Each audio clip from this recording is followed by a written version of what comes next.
AIMIM chief Asaduddin Owaisi के दिल्ली स्थित घर पर चौथी बार हमला हुआ है, पत्थर फेंका गया। हमारे साथ खुद असदुद्दीन ओवैसी हैं। सर, ये चौथी बार आपके घर पे पत्थर फेंका गया है और हमला हुआ है। आपको लगता है कि 3 बार पहले कार्रवाई होती तो चौथी बार हिम्मत नहीं होती? यकीनन देखिए, ये मुझे नहीं मालूम। सबसे पहली बात तो है कि कल किसने किया। हम 2 दिन के राजस्थान के हमारे पार्टी के विज़िट के बाद जब हम वापस आए रात में 11:30 बजे, तो हमको हमारे डोमेस्टिक हेल्प ने बताया कि ये वाक़या हुआ है। हमने फ़ौरन हमारे दोस्त यामीन खान को कहा कि भाई जाइए, सामने 10 कदम पर थाना है, वहाँ बताइए। फिर वो लोग आए, हम अपने हाथ से रिटर्न कंप्लेन लिख कर दिए। उसमें हमने कहा ये चौथी मरतबा का हमला है और आप CCTV कैमराज़ हैं लगे हुए, बाजू ECI का दफ्तर है, सामने आप ही का हेडक्वार्टर है, देखिए, निकालिए और रोकिए इन चीज़ों को। ये ठीक नहीं हो रहा है। मगर अब हम एक नए भारत में रह रहे हैं, जब दिन दहाड़े जुनैद और नसीर को उठाकर ज़िंदा जला दिया जा सकता है, तो असदुद्दीन ओवैसी कौन सी खेत की मूली है। ये जो करने वाले हैं, ये करा होगा, इनका मकसद एक ही है कि वो अपने आइडियोलॉजी और पॉलिटिकल गोल्स को हिंसा से वायलेंस हासिल करना चाहते हैं।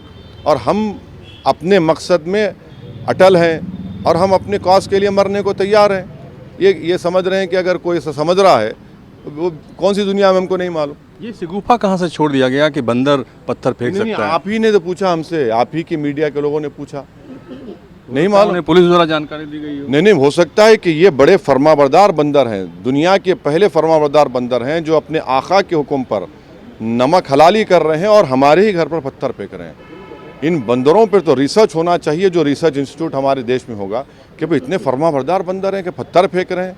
देखिए, आप इतना ट्रेनिंग दी गई है उनको कि एक ही घर में जाकर, जब MP नहीं होगा घर में, मार के चले जाइए। ECI बाजू है, सामने पुलिस है, कैमराज हैं, बड़े काबिल बंदर हैं। फिर ये तो एक आखिरी सवाल कि अमित शाह ने कहा, UCC की बात की और कहा कि इससे पहले धारा 370 हो, राम मंदिर हो, कोई सोच नहीं सकता था। देखिए, 370 जो हटाया गया वो कॉन्स्टिट्यूशनल ब्रीच है, संविधान पर एक फ्रॉड है जिस तरीके से किया गया, सिर्फ ब्रूट मेजॉरिटी पर किया गया।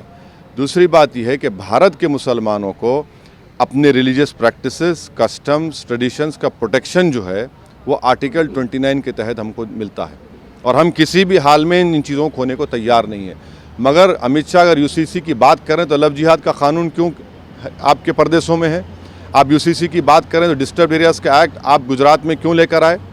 UCC का आप कानून बात कर रहे हैं तो हिमाचल प्रदेश में वो कानून को हटा दीजिए जहाँ पर हम एग्रीकल्चर लैंड है। तो डिस्टर्ब एरियाज़ का एक्ट आप गुजरात में क्यों लेकर आए?